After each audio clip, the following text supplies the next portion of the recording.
There were enough sturgeons that they would land on the ferries that used to cross the Delaware River. And there were accounts of sturgeon jumping out of the water and landing on the ferry, right? And they would take it home. That's how many animals there were.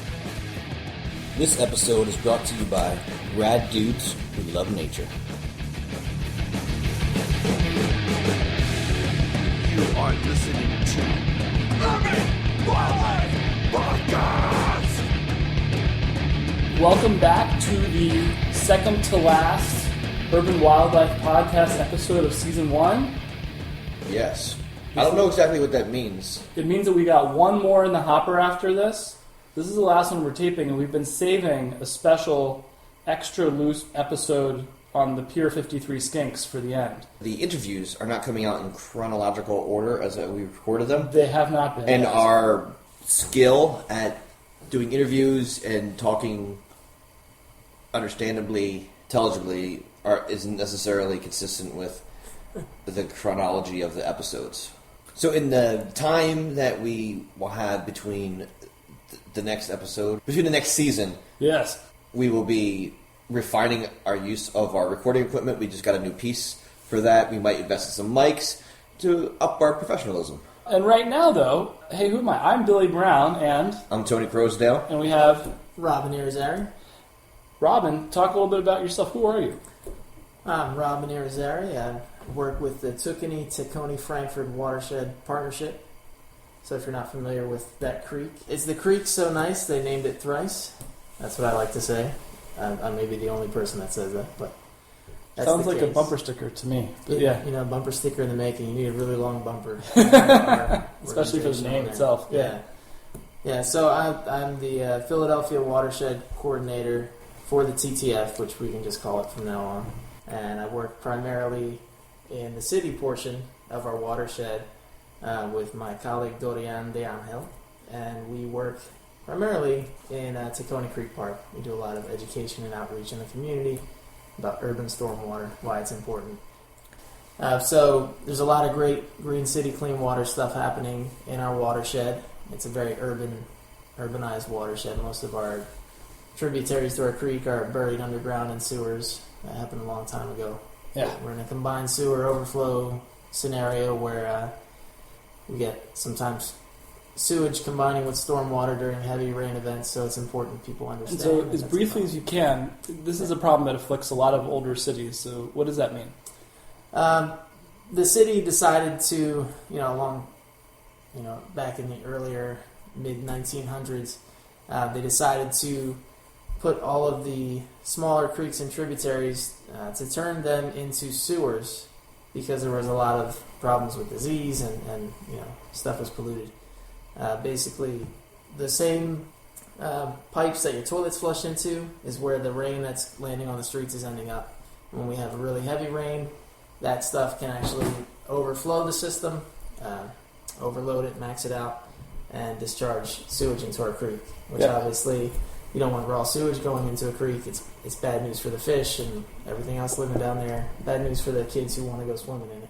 So, the city is looking to do the Green City Clean Waters plan, which is going to basically divert that water from hitting the streets and get it into gardens and all sorts of stormwater planters, stuff that's also greening the neighborhoods, but ultimately keeping that excess water from ending up overloading the sewage into the creek. Great stuff. I know that it's good just to have water that we can swim in and fish in and not be thinking about sewage. But it's also good for animals you can find and plants you can find and just the overall health of the waterways. We talked in the last episode a little bit about how we used to have problems with like oxygen dams in rivers, in our rivers, where nutrient flow would kick off this cycle of this trophic cycle. We're not going to get into the eutrophication and suck. Basically, the nutrients would fertilize algae, which would die, and then as they decompose, it would suck up all the oxygen. And so the less sewage we have running into our waterways, the less that's going to happen. That's all wonderful. Not to mention us not getting sick from swimming in the river. Yeah. What are some of the coolest things you've seen swimming around in the creek, which I'm not sure what to call, TTF Creek? But did you explain why it's renamed that? Why is it named thrice? Named thrice. It is named thrice. So you have the Tacony, which is what we call the northern stretch of it, up in the headwaters, which is in Montgomery County. Yep, across the border outside of Philadelphia. Across the border. Yeah. The creek comes down, it's Tookenny Creek. It hits Cheltenham Avenue, which is the border between Montgomery County and Philadelphia, and it becomes Tacony. So that's just like a phonetic thing as yeah, Tookenny to Tacony. Yep. Tookenny, Tacony, people in different neighborhoods. Tomato. Yeah, adopted a different name. Then further down, the entire stretch of Tacony is encapsulated in Tacony Creek Park. So it's 300 acres of park. Very linear, surrounded by very dense urban residential. So then it gets down to about Juniata, and it becomes the Frankfort Creek. And that's because the old Winghahawken Creek used to come in and meet the Tacony, and they merged to form the Frankfort. So the Winghahawken is now underground. Okay. I think that happened around the 40s. Winghahawken is completely underground, but that drains all of Mount Airy and Germantown, and that's the largest combined sewer outfall now onto our creek. So you can go down to Juniata and stand right above this, massive where the Winghahawken comes out, and that's the Winghahawken. Have you ever gone up in it? I haven't gone up in it. Okay. I don't have much desire to. It's kinda I have witnessed nasty. people do it. I've seen the thing running on full blast in the rain. And I declined to join them. Yeah. I did like a watershed walk with some Were they adventurous people. They were booted up and stuff and ready to do it, or were they just walking in like with their flip flops? It was dry at the time. Or Okay. the sides of it, And I would totally go up in there. Taiki went up there. I'd believe it. How did you get turned on to nature as a kid, urbanite? as a urbanite? How did someone come and inspire you? You at-risk youth of color, At-risk youth, and then show you a butterfly and a raised bed, and it changed your life. So it was like, here's some basil out of a raised bed, and now your life's changed. Is that what happened? That's kind of, I guess. No, I don't know if there was any particular person I could point to. As a kid, I grew up in Alny, or Alany as it's properly pronounced by locals. I wasn't really into sports. I was always into animals and nature and stuff. So I was always playing in this creek, which for me was, the wild. And, and now I look at it now and it's all culverted and the shopping carts and everything. But that was the wild for me growing up. And I remember being a kid and playing in there and trying to, I never went swimming in there, but I would try and catch like the minnows. We were using like McDonald's straws and little tiny marshmallows, like trying to catch minnows to no avail. And I ended up going to school, really getting into that stuff, and went and studied landscape architecture at Temple, which is now the School of Environmental Design. Wait, you went to Ambler? Yeah, I went to How many Ambler. more things can we share? I know, man. Did you go to Ambler? Yeah. I didn't know that. And before that, going into it, I was an animal guy. I was all about critters and herps and everything like that. But so I got really into plants there. I mean, before that, I didn't know what an oak. I couldn't tell you an oak from a maple. But now I'm like really into native plants. I worked for a few years at a place called Land Stewards up in Bucks County doing ecological landscape design and construction. Got to do a lot of really neat projects, designing rain gardens and meadows and building that stuff, and spent a lot of time outside. A lot of time digging and shoveling, a lot of time driving a truck, and got to do some design and some awesome stuff as well. So yeah, and then the funny thing is, talking about Ambler, when I applied for landscape architecture for the school, you got to write an essay about why do you want to do this. And I put on there, I remember writing on there, why I'm into this whole scene was because I grew up playing in Tacony Creek Park, and I love playing in that park, and now looking back at it, and knowing more that I do, I see how degraded it is and how beat up it is. So my dream would be to come back and work to help restore that park. So it's pretty cool that now Yeah, it'd be awesome. at TTF Watershed, and I get to do exactly that. I still get to do some awesome stuff, leading bird walks and nature walks and all sorts of cool stuff in the park. Excellent. I think some folks who they get a picture of what we're talking about, like the bottom portion that when it becomes Frankfort Creek, probably the most similar thing in popular culture that people might know about is the LA River. Yeah. Wouldn't you say that that's probably the closest? Yeah, it's channelized. They actually, the original mouth of the creek is a few miles north of the neighborhood of Brysburg. Oh. They actually straightened out the channel, to really just I think it was mostly Just shoot it right out to the river. for flood abatement. Yeah, just making sure instead of doing this extra jog and heading north, they just wanted it going straight out. May have been for, maybe ships. Which is a bummer. I mean, because you think of some other. I just think of like Pennypack on the Delaware. Like where you have the creeks flowing out. Yeah. You can get some neat like habitat in there. Yeah. Oh yeah. We lost that. It's a Yeah. shame. All right. Well, on the bright side, you guys are doing I remember. I mean, they're doing a lot of great work, and the park itself is a neat park. It's sort of like away from my neighborhood, so I don't go there very much. But when I do, I like it. And we did an article in Grid once about beavers there, because basically we might focus on this in a future episode, but I think the water department is who did the plantings. They planted some like very nice smallish oak trees, and they were really proud of their tree planting. And then beavers came and liked those trees so much they chewed them and took them down and ate them.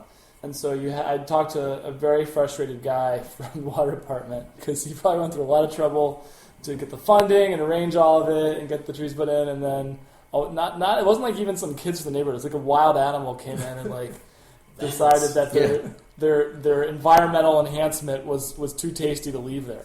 We were talking about what to do as the synanthropic organism of the episode, and it's fall. A lot of birds are leaving and heading down south, and this is a hot time for birders like Tony. Indeed.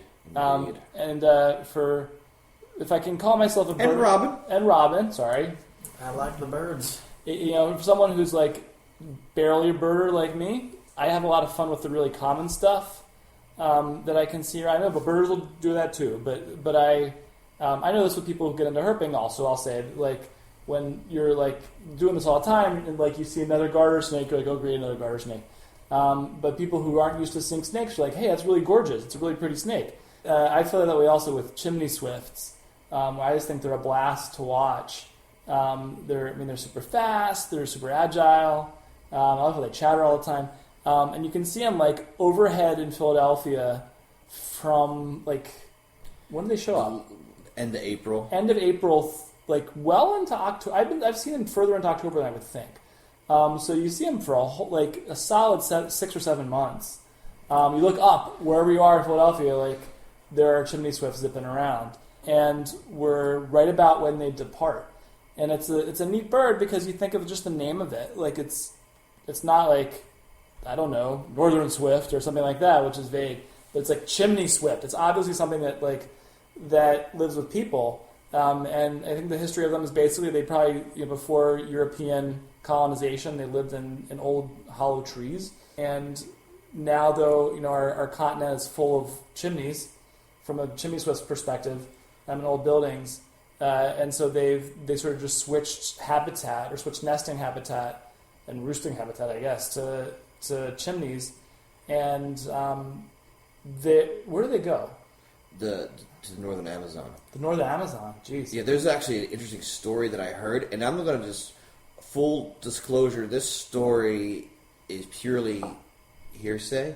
Okay. And I need to look it up.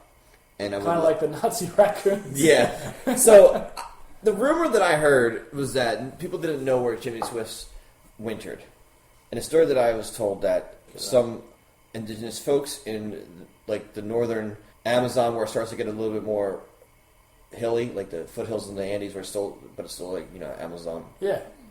They just showed up at a government office with a handful of bands because they were eating them. That means that they still roost in trees in the Amazon, but they breed almost exclusively, or maybe exclusively now, in man-made structures. Yeah. But it makes sense because at one point the East was almost completely denuded of trees. Yeah. Yeah. So there are no trees and a whole lot of chimneys. Yeah. Burn those trees. And if they sort of choose roosting habitat and nesting habitat based on what they grew up in, then that's what they're going to stick with. If that is how they do it. I don't know. Like me and Robin, we can't sleep comfortably at night unless we're in a row house. And chimney swifts can't sleep well at night unless we're on a vertical surface. Do you think we can? I sleep vertically in my room. You sleep vertically? Okay, well there you go. I've yet to have any children. Okay. And I'm wondering if it's because when I moved to West Philly, I started living in like these Victorian twins. Yeah. and not row houses, and maybe I just, it threw me off, and I need to go back to row houses so I can breed. Well, it's a hypothesis. You're going to have to find some lucky partner and test it out. Well, now that I'm a city worker with all the city benefit package and pension and everything, I'm just going to go back to my old neighborhood and settle down and go to an Irish bar and be like, "Yo, Kelly, I got those bennies." Did you talk about your new job yet? No, I didn't. I got a new job. Tell us about the new job, Tony. So I am the environmental education planner for the Wissahickon Environmental Center. There you go. And it's for Philadelphia Parks and Recreation. And it is paradise. I mean, I really think if you can think of where Tony should work, an urban nature center is about as good as it can get. Yeah, I mean, maybe one. I mean, maybe it was something. Maybe one that was this one is kind of remote. It's almost the most far northwest fringe of the city. Yeah, and it's it kind of looks like you're in the mountains because it's like a steep gorge. Yeah, and it's so quiet that if I don't have a school group or something there, yeah, I can literally hear woodpeckers, multiple woodpeckers foraging, not tattooing, just when they're picking through bark. I can hear multiple ones around me because it's that quiet. Nice. Yeah. Neat. The building I'm in is a house. It's up the hill from it. Yeah. And further in the woods. Called the tree house. Yeah, because there used to be a tree growing through it. They built it. It was the house that was built to house a family that was running the nursery. Because the former Endora nursery. And now it's a wonderful commercial meadow. Nursery. Yeah. So that you get all kinds of weird, exotic trees that they're not really escaping. They're still growing from where they put them in the nursery. We saw some enormous Japanese maples in there. Yeah. Oh, one more thing about chimney swifts is that because as the housing stock in the United States shifts from older brick buildings to newer buildings that don't have old chimneys on them, there's concern about their decline. So we'll link to an organization that is working to get people to put out artificial chimneys on their roofs to offer roosting and nesting space for chimney swifts. It's a neat project. I'm all for that.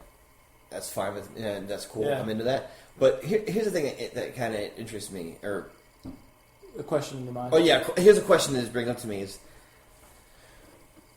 similar to the decline in meadow birds down the east. People are concerned about them, but these birds are only out here because there was.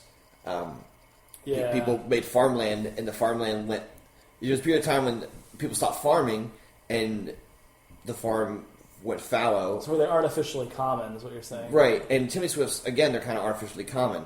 I mean, so it might be another thing that would be more try to get them back in the trees. I don't know. So it's fine, it's not harming anything, but it's not like a crisis. It's it's an interesting question. I think it's, So we'll, I don't want to hope that the person heading up this project is a podcast fan of ours and is no. Well, I think it's something. Well, we could bring them on and interview them and they plead their case. That's what I want to have. Plead his case. I mean, I think maybe think of it as They present could their just- side of the discussion. I mean, again, I'm not against it at all. I'm just Yeah. thinking about it. What do you have something against birds? I love chimney swifts. I love them. And I think you also think of them as something that, I guess they don't eat mosquitoes so much, but they eat a lot of moths and other things. So it's a neat part of the urban, call it insect control. Don't put out a bug zapper. Put out a chimney swift chimney or a bat box, and have something else snatch up your cucumber beetles and your moths. That goes and sort of feeds into the food web. So here are some swift observations, starting with my rooftop back in May of this year around 6 o'clock in the evening.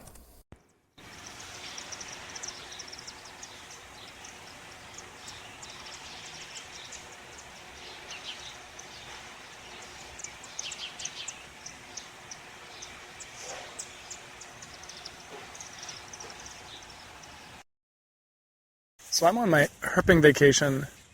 Well, right now I'm in Franklinton, Louisiana, which is a very small city or a big town, I guess. And I'm looking up at what look like chimney swifts zipping around and twittering. These might be resident, I guess, but I kind of wonder if these are ours. or if they belong to Jim Thorpe. I was there recently, which is another small town in the Poconos of Pennsylvania, the mountains of northeast Pennsylvania, where I'm used to seeing them fly around, but just last week they were gone. I guess they had already started their migration. This is early. I'm recording this on October 3rd right now. And same in Pittsburgh. I didn't see any when I was there. So I'm wondering if they've headed south and if these are ours or if these are resident ones. In any case, I'm in a small town looking at an urban bird zipping above the water of the Bogue Chito River. Synanthropic organism. So we're going to shift gears and hear about sturgeon. And I don't know how much a chimney swift weighs. Laden or unladen? We could look it up. I mean, they're like they probably weigh as much as like a quarter, like literally like less than your What are you pocket change. saying, laden or unladen? What is it? Laden or unladen? It depends. Ah. If they're carrying something. What would they be carrying? Oh, I don't know. A coconut, perhaps? A coconut. Yeah, okay. Sorry. So one of us had to say that. Those are swallows, though. An African swallow. Oh, swallows. All right. So what is an urban chimney swift? And they're not actually related. Swallows and swifts are not related to each other. Yeah, swifts are more closely related to hummingbirds. Swifts carry Coke cans.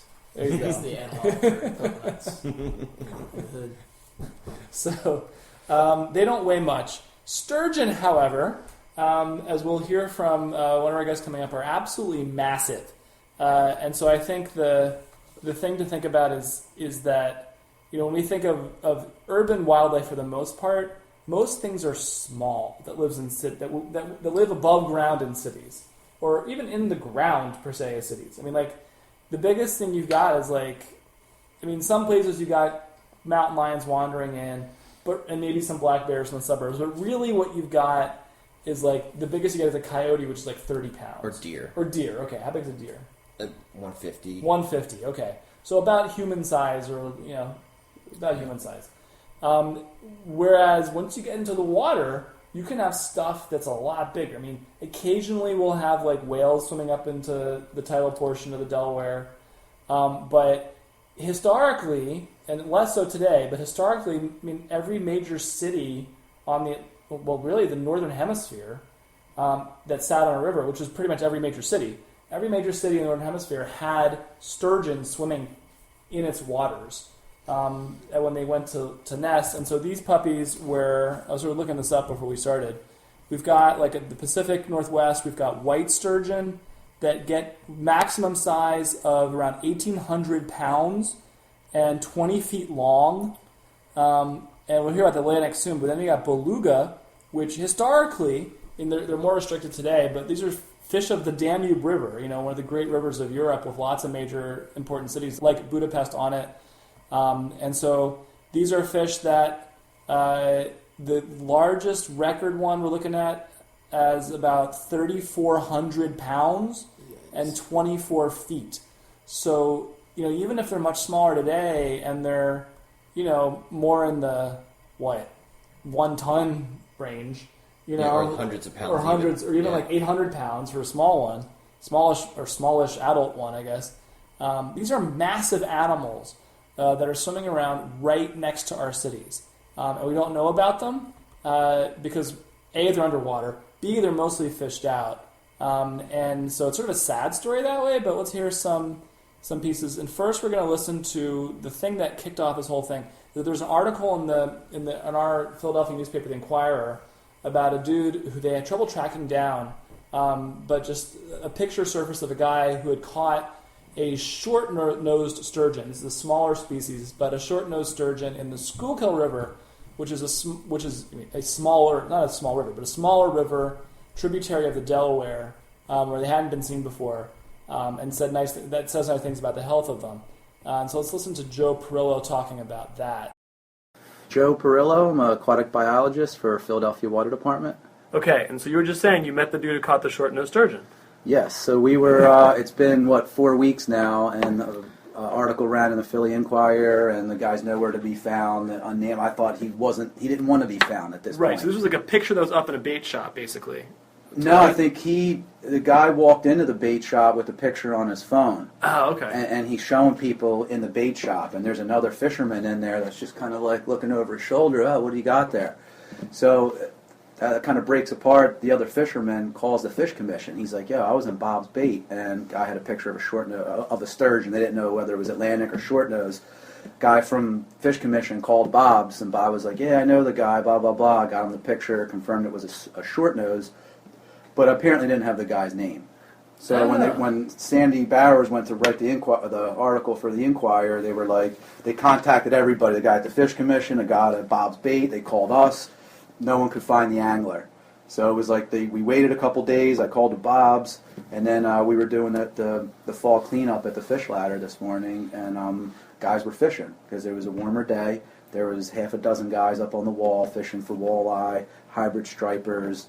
And I see a guy in the distance, and I'm like, man, I wonder if that's the dude.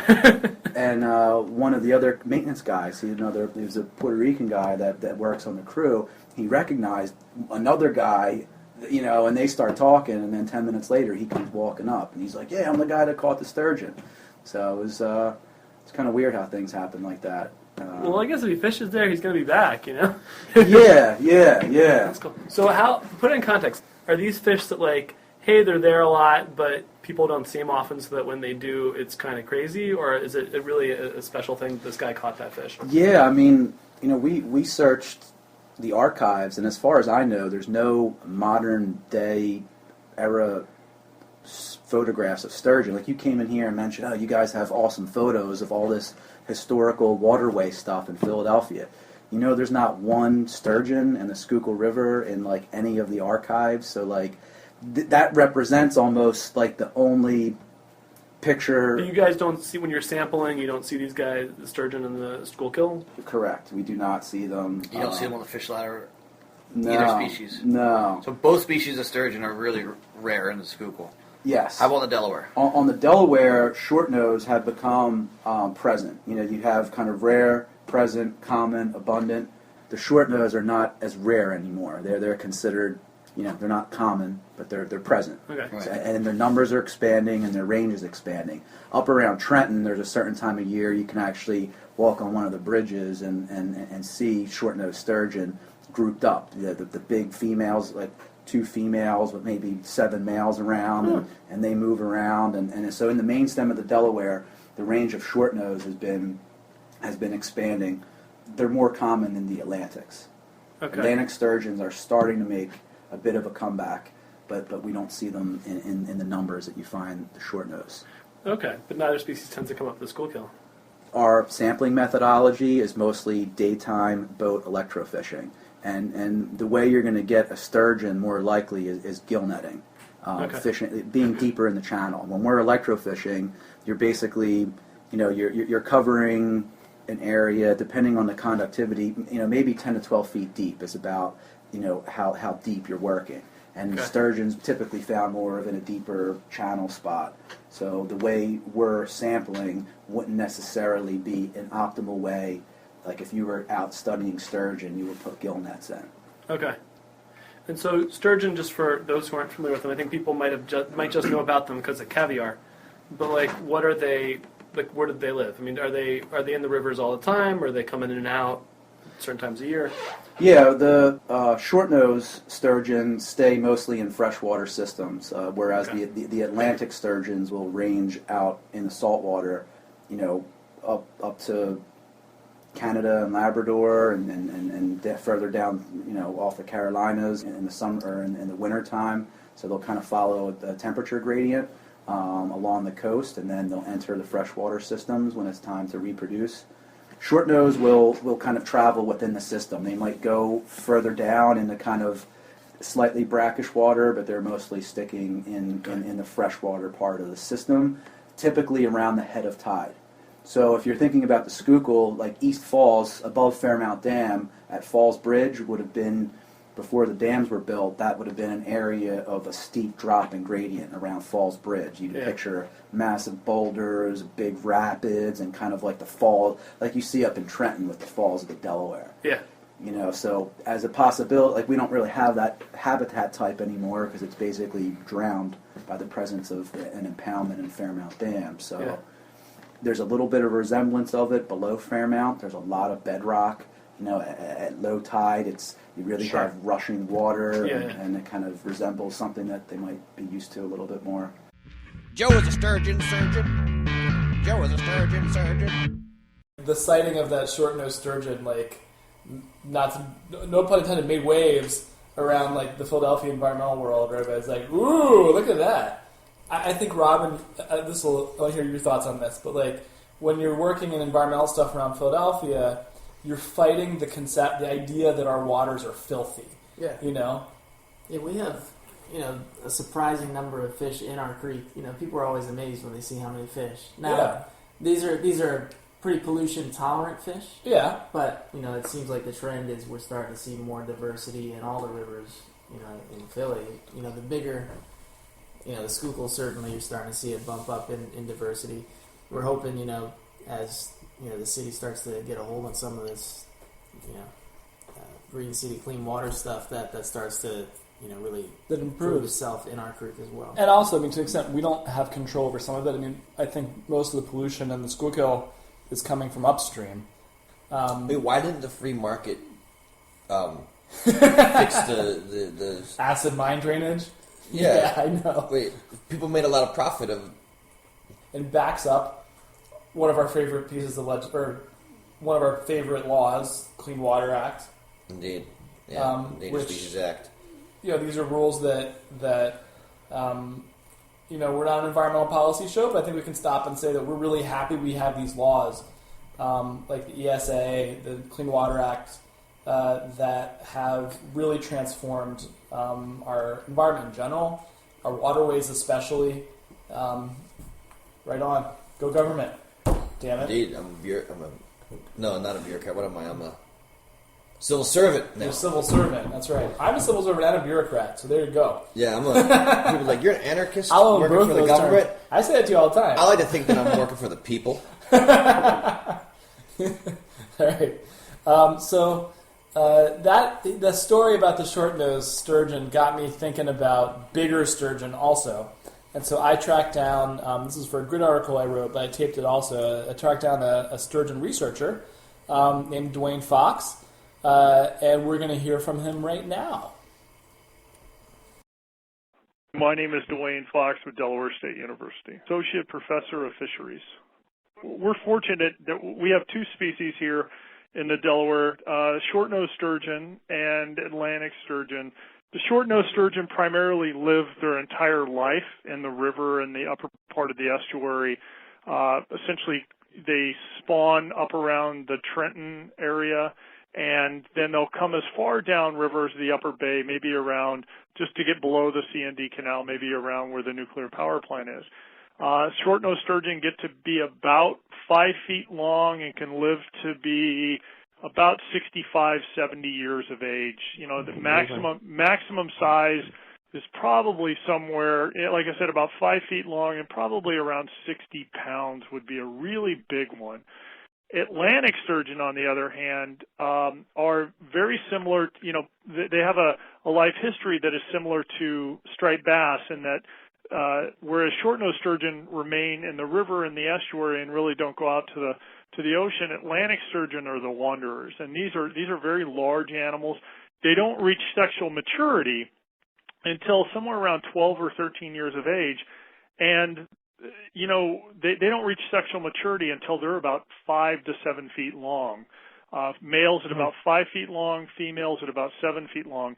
And the reported maximum sizes for these animals are upwards of 14 feet long and just under 900 pounds. They're very, very large fish. Most people, in this day and age, most people in Philadelphia don't have any idea that these fish exist. That when I've spoken to people on the docks when we're working, up there in Camden, Philly, people don't understand that, right out there in the river, 40 feet of water on the bottom is a fish that weighs 350 pounds. That we have a transmitter and are tracking. So, Atlantic sturgeon grow much larger. They'll probably live to be about 75 years of age. But whereas short-nosed sturgeon are resident in the estuary and in the river, the Atlantic sturgeon that we have tagged off the coast of Delaware, down here at the mouth of the bay, those animals have been detected all the way from Cape Canaveral, Florida. So we put transmitters in them, and colleagues in Florida have said, your sturgeon have come by here, all the way up into the Gulf of St. Lawrence, which is on the other side of Nova Scotia. So these animals have, gone 1,500 miles to the north and 1,000 miles to the south, and they do this on an annual basis. So these animals are moving all along. So much larger animal, and both of the animals are really, really cool. But as you pointed out, most people only know sturgeon for caviar, and very few of us even get a chance to try that today, or through smoked fish. So both sturgeons, they feed primarily on really small prey items. The sturgeon, the ones that are in the river, will be feeding on small crustaceans, small shrimps, and amphipods, little invertebrates in the river, mussels, worms. The Atlantic sturgeon out on the coast, these are animals that are the head shape. These animals live primarily on the bottom, and they're feeding in the sediments, in the mud primarily. So they're eating clams, they're eating shrimps, they're eating crabs, small things on the bottom. But, if you eat enough of those for a long enough time, you can get pretty big. One of the other features of sturgeon is that they have barbels. So similar to catfish, whereas catfish have the barbels coming off the sides of the mouth, at the front end of the fish, sturgeon have 4 barbels. These can be upwards of 2 inches long, and there are these skin projections that hang downward from the snout, from the head end of the fish. And they have this very highly protrusible, it's an extendable mouth. And what they're able to do is they're able to use that as like a little suction pump. They put it over a part of the sediment, and they just open their mouth really fast, and they bring in all the prey items. But, what's interesting about sturgeon is, so if you look at the fossil sturgeons, you can pick out a fossil sturgeon from 70 million years ago. They haven't changed that much. These animals were in abundance before the dinosaurs. They've survived the dinosaurs. And unfortunately, the IUCN, which lists, which has a ranking system for listing endangered groups of animals, lists the family sturgeons. There's about 27 species worldwide. List them as the most endangered family of vertebrates on the planet today. So of all, when we think about all the big game, everything else, any vertebrate species, any species with a backbone, a family, it has selected sturgeons because of their life history. They're very, very long-lived. They get to be very large. They can't handle a lot of changes in the environment, and they're probably the most endangered group of animals on the planet today. The native peoples of the Chesapeake, so I've had some students look at this, and they actually described in the springtime, one of the first fishes that would come back were the sturgeons. They come back early in the spring, and they describe it as, and quote unquote, an orgy of fishing. So, they would go out. There were enough of these large fish in the shallow waters that they could spear these animals, very high fat content. Of course, the eggs, everybody likes the caviar.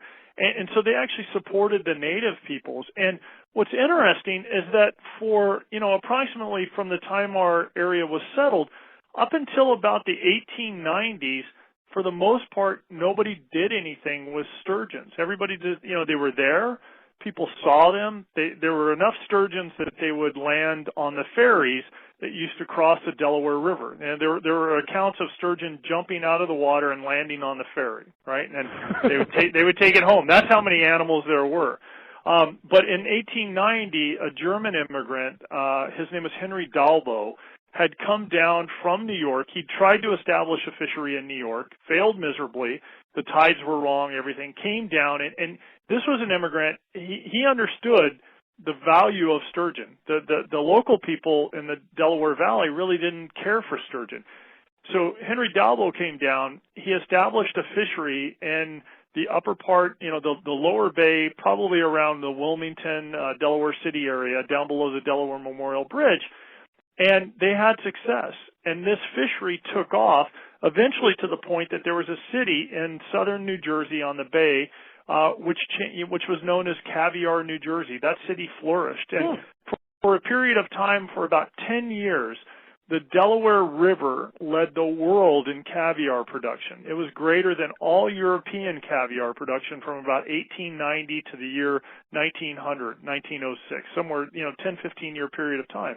And so this fishery absolutely took off. It was primarily targeting, as you pointed out earlier, the adults, and in particular the large females. And at that point in time, the average size female was 8 feet long and weighed 350 pounds. That was the average female.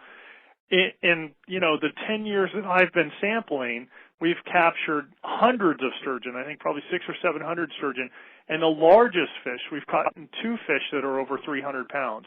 And that was the average size. So, if you had that as the average, you have to imagine that there were 500-600 pound fish going around. And keep in mind that this was in the day before fish finders. These guys had sailboats. They had nets that were made out of cotton and or hemp, and they would use sail and row power to get their fish, to go out and set their nets. And we have various technologies today, and we can't. Those fish don't exist anymore. So there's a great. Again, this fishery, the caviar fishery in North America, started right here in the Philadelphia area. So subsequent to that crash, unfortunately for sturgeon, they kind of got a double whammy. They were overfished. And then right after that, that was sort of the tail end or the peak of the Industrial Revolution. Sturgeon require clean, fresh water to spawn. As I mentioned earlier, they're like striped bass or salmon. They come from the ocean and they have to have clean, fresh water. Can't have any salt in it. So sturgeons, after the 1900s, the Delaware Valley was really booming, and from an industrial standpoint, this was the textile mills, and there's accounts back in the 1940s of the river being green one day and red the next, and orange the next, depending on what the textile manufacturing companies were doing. And so, water quality went down markedly, and we saw this in a lot of species. Striped bass, shad, sturgeon, they all went down. And subsequent to, the Clean Water Act, which I think was 1972, we've seen a rebound in the water quality in the system. When we've seen, striped bass populations have come back from where they were, shad populations have come back somewhat, and sturgeon are unfortunately lacking. And I think part of that is because it's such a long-lived animal.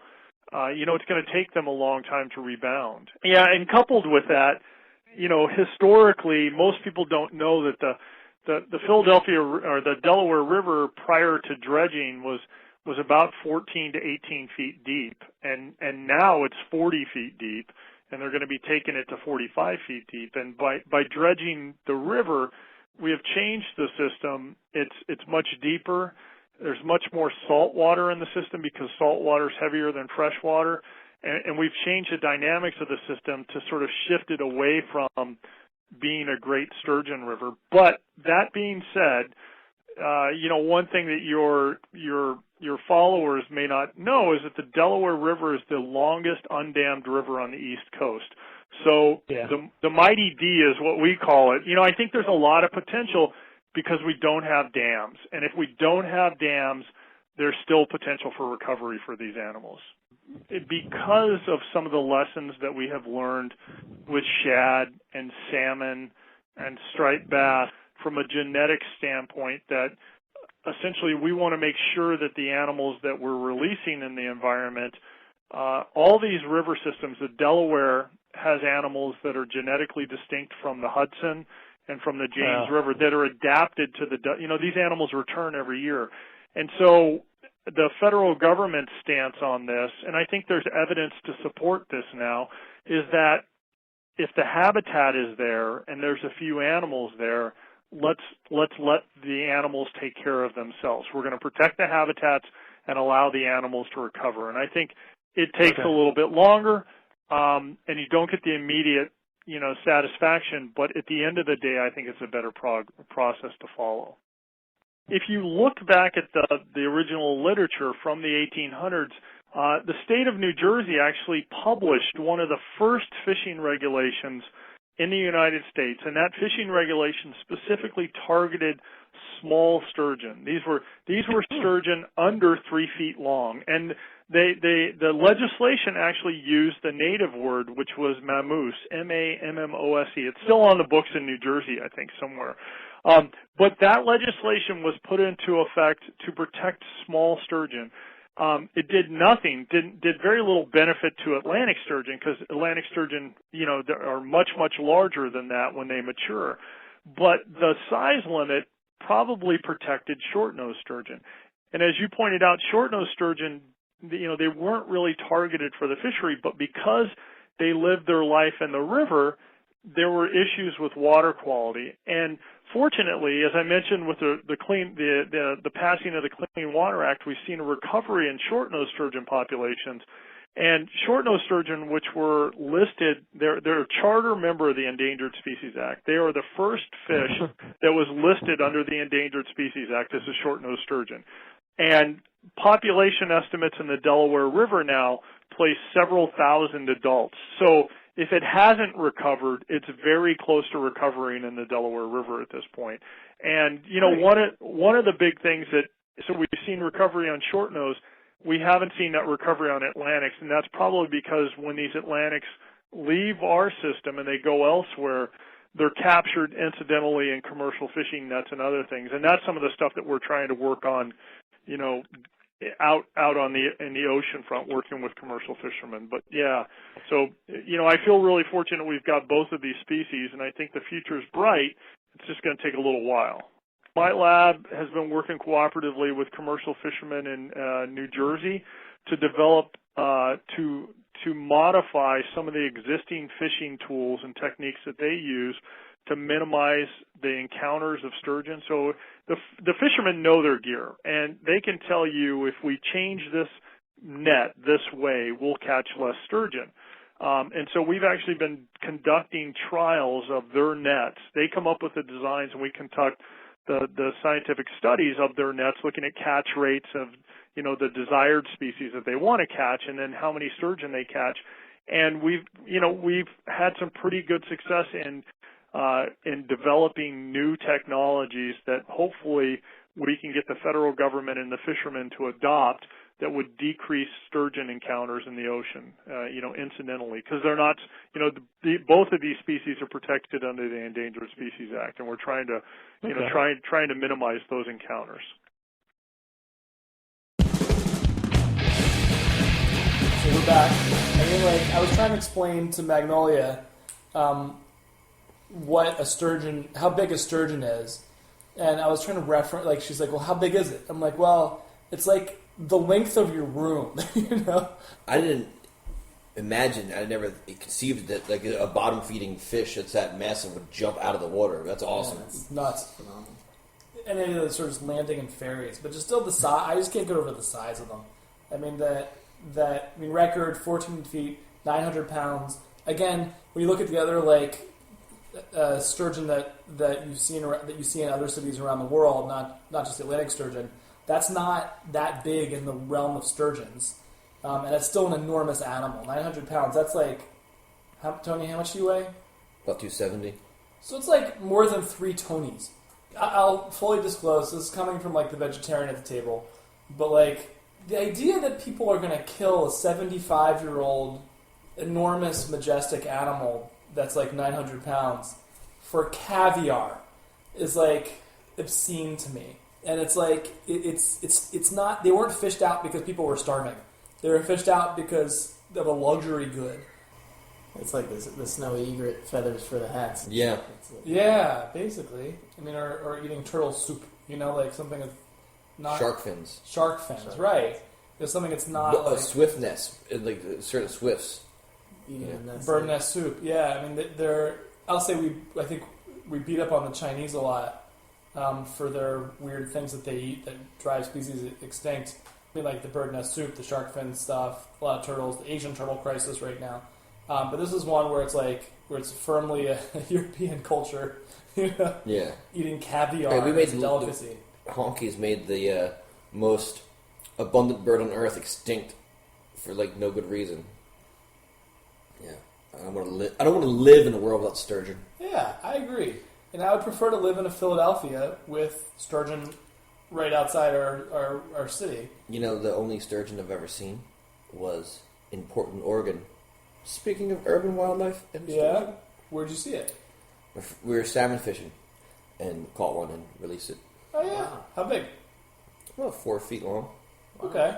Yeah, I forget the species, but I might be going to Maybe Portland. a white sturgeon. I think they have white sturgeon out there. Yeah, I cannot remember the name. But I will be in Portland in maybe for New Year's, Nice. and hopefully do some recording when I'm out there. Nice. Very nice. And I'm going to try to do some recording in the thriving metropolis of Jim Thorpe, Pennsylvania. Do some Swift recording, so to get some chattering Swift on It'd be kind of interesting to talk to people, Jim Thorpe, about. We already had a whole episode on timber rattlesnakes, but Yeah. Jim Thorpe is like rattlesnake central. It is. It is. Not right in town, but it is. So, but actually, like, a few hundred yards out of town. Yeah. But what was I saying? Sturgeon, Portland. All right, cool. So, wrap up? Yeah. All right. And we don't really have a next episode. to talk Well, with the about. next episode we're going to talk about is the Pier 53 Skinks. Right, we're dropping that. We're going to put it out, yeah. So we're going to People ready for it? I think so. I think our listenership can handle it. They did. Yeah, we did not know what we were doing, and we were. We should stop apologizing for this. It is a lot of fun. This episode might not be what you're used to listening to, but it's going to be awesome. Or I'm going to apologize for it. It's just a different style. Again, if you like what you're listening to, like us on iTunes, Stitcher, whatever platform you're using. Tell people about it. Post it on your Facebook or whatever social medium you're using. You give us feedback. If you can figure out how to get this hyped on Snapchat, let us know. You give us enough feedback, We're we'll probably too have you old on the for show, Snapchat. like Robin, because he's the person who tweets us the most. You gotta Robin tweeted his way onto the show. You gotta blow up the Twitter account. Well, we probably need him. We would probably come to find him anyway. Yeah. Fine. He was like he tweeted us. I think it was probably your first tweet. And I was like, oh yeah, Robin makes perfect sense to have him on the show.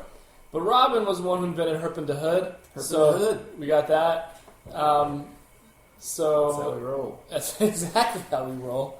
You're talking to a guy, update, who caught his first Philadelphia milk snake in 10 years. That is awesome. It was a moment. I can't wait for mine. I live in Philadelphia Milk Snake Ground Zero. He does. And I flip Sounds him. right. Yeah. Where he's working. Yeah, I Not live where I work. I caught one in I spend 10 hours a 2005, day. and I have been flipping God knows how many rocks in this town. I tried to find another one for 10 years, and I finally flipped another one. If people want to help or get involved with TTF, what should they do? So if people want to learn more about TTF, get involved, come out to an event or anything like that, they can visit our website, www.ttfwatershed.org. We'd be happy to have them join us in Tacony Creek Park and #DiscoverTCP. Herp the hood every day. The hood. Right on. All right, so with that, we're going to wrap up. Stay tuned for the next episode. We talked about that. I feel a little lonely a little lost without the music, but we'll come up with some other stupid gimmick. And give us feedback. We see the downloads. We see happening. People are on Twitter, but it'd be awesome. A lot of podcasts I listen to, they spend a good 5-10 minutes answering questions. That'd be awesome. We'd love Just some saying. questions. And also we'd love some ideas. I'm going to say this. Don't think this is some big professional operation. This is like a couple guys after work. Actually 3 guys after work right now. And if you have an idea for a story, if you're living in a city somewhere and you got some cool wildlife, plant, animal, whatever observation, pop out your cell phone, record something, and tell us about it. We want to hear it. And you again, get in touch with us through Twitter at Herb Wildlife Cast. You can hit us up on Facebook and our Facebook page. You can email us at urbanwildlifecast@gmail.com. All great ways to get in touch with us and tell us what's going on. Thanks a lot.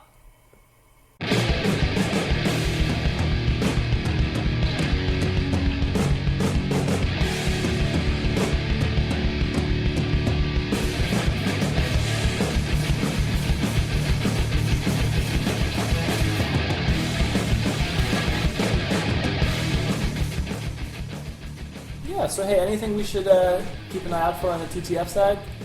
TTF side. Well, we're keeping an eye on our beavers. Go ahead, say it again, Robert. We're keeping. That's how